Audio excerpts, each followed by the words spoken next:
But I've not been at Parkhead a lot this season. I know you have, Ciaran, and you've been in a few games, Chris, as well.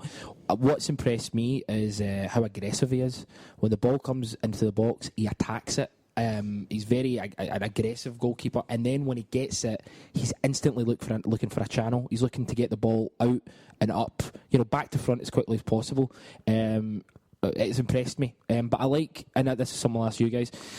I mean, how is he with the defence? I mean, is he? Because I've not been in a lot of the games. Is he as shouty as he appears on TV? And is he as aggressive? Yeah, he's shouting.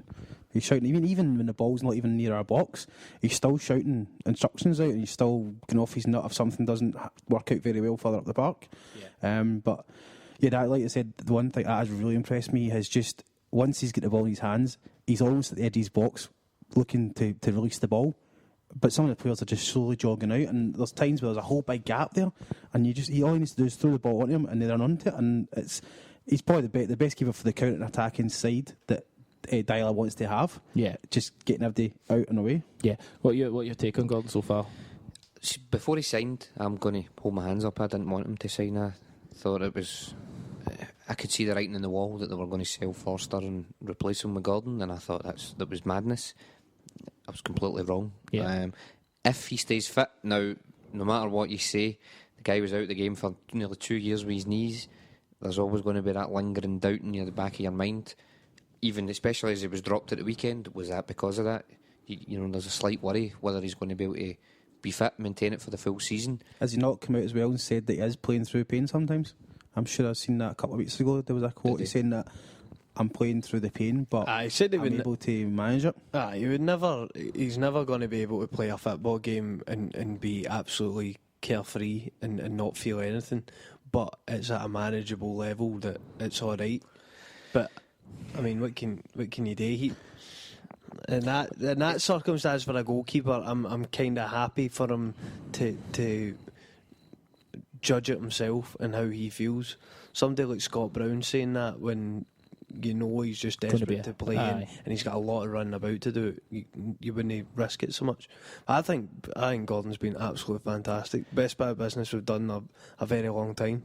And as you were saying, the way he's shouting and trying to send out instructions constantly.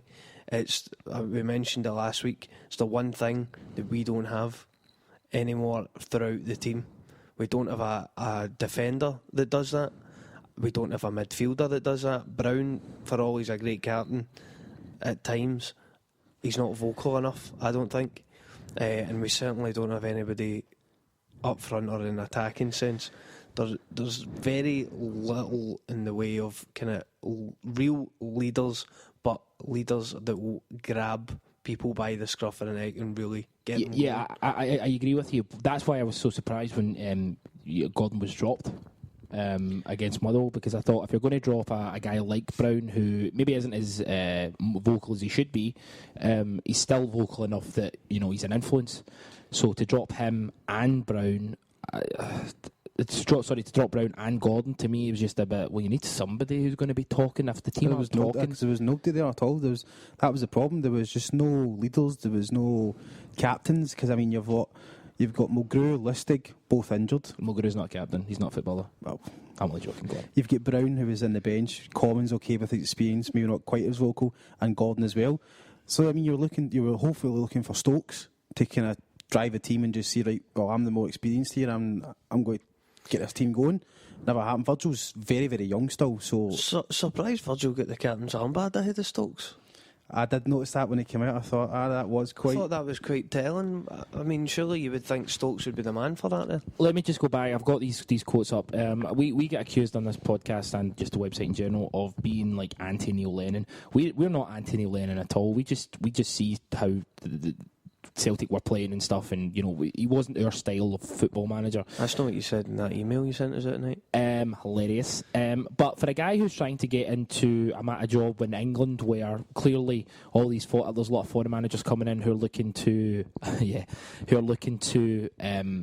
go down the kind of professional sort of route. If you look at what Gareth Bale did, Gareth Bale went to Tottenham, became an athlete and moved on. So you're looking at that mould and you think, if I can get a guy nice and fit, I can move him on, blah, blah, blah. Lennon's came out and his quotes are, all you hear now is that you need to ban chips, tomato sauce, fizzy drinks. Yeah, because that makes them better players.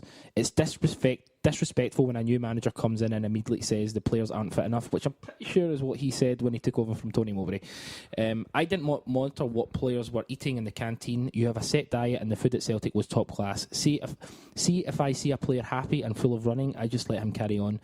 This is, to me, where it's mental. Psychologically, the player is happy, so if he wants to have a Coca-Cola, let him have one. Some players carry weight because it suits them.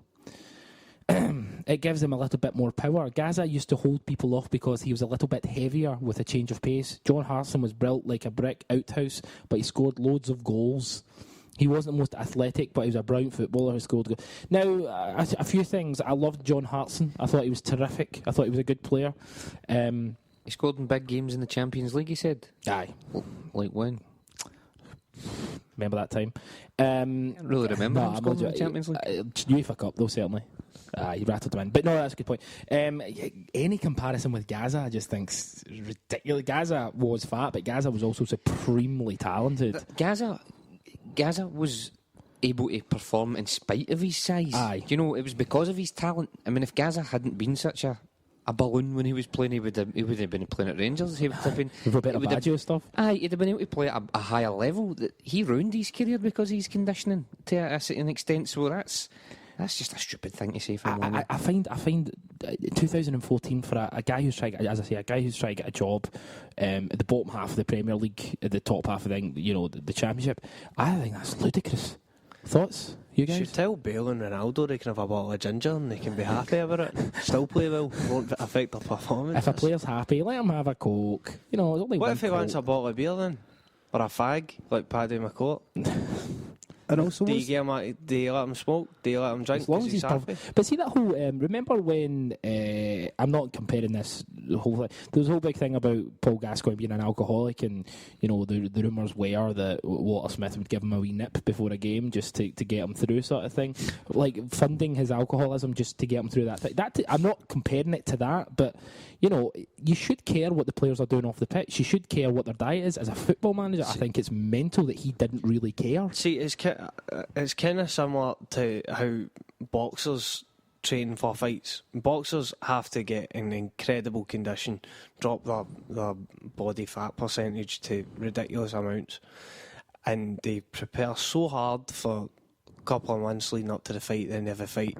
Some boxers maintain it and they keep going where the regime's obviously not as intense, and others, and then other ones like Ricky Hatton just pile on the pounds, eat what they want, drink what they want.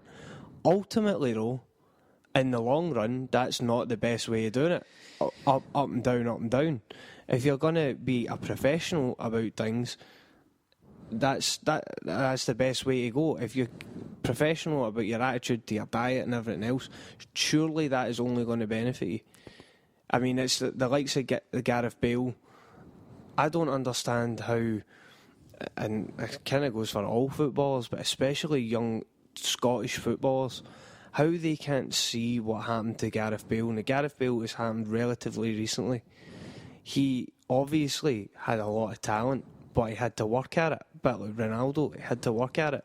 But he got his body into such a great level of power and muscle that his growth has excelled way more than what it would have if he hadn't been that dedicated. Yeah, I mean, it's a cliche, yes, but it's true. It works. I think the key one to bring in would be Naismith. When Naismith was at Rangers, he was a wee fat guy. He was fast, but he was still he was carrying a lot of weight. If you look at Naismith now, he's really, really lean, and you can tell he's got muscle now where he had fat before, and he's obviously performing incredibly well. I think the manager Martinez came out and said we're now seeing the player that everyone in England saw when he was playing at Kilmarnock. So he went to Rangers. Rangers clearly didn't do the whole conditioning thing. All right, no bother, have a pint, son, or whatever. I'm not saying that's what happened, but clearly he piled on the pounds, was comfortable. And, you know, if for me personally, if I'm a football manager, I want my players to be striving to be better. I don't want them, you know, sitting at a level like, look, this will do. We're in the SPL, this will do. No, you want them to strive. You want them to get better.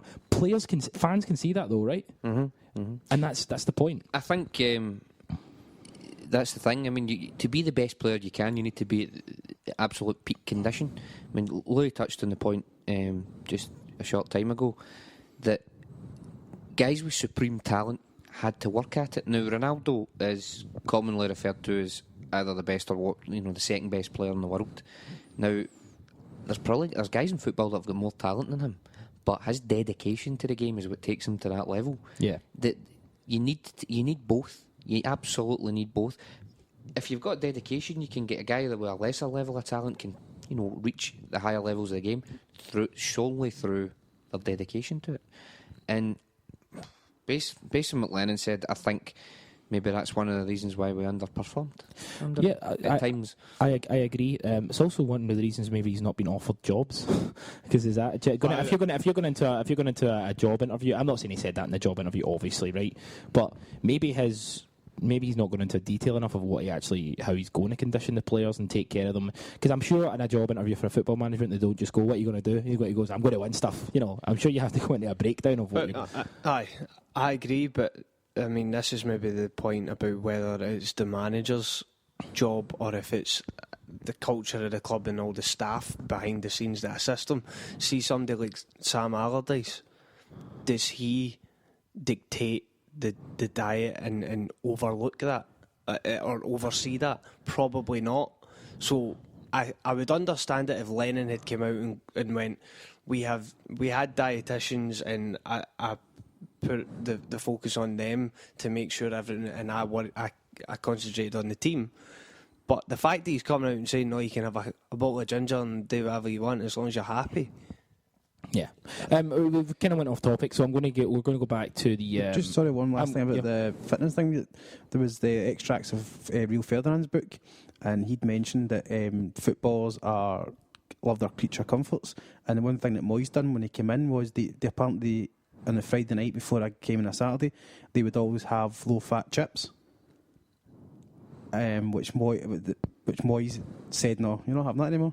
You're taking that away. Yeah, and that was one thing that kind of got in the players' backs. A little thing like that, but I mean, when you think about it yourself, eating chips, even if they are low-fat chips before a game. I know. In saying that, though, to be fair to Lennon a little bit here, well, you don't have to be. You don't have to be.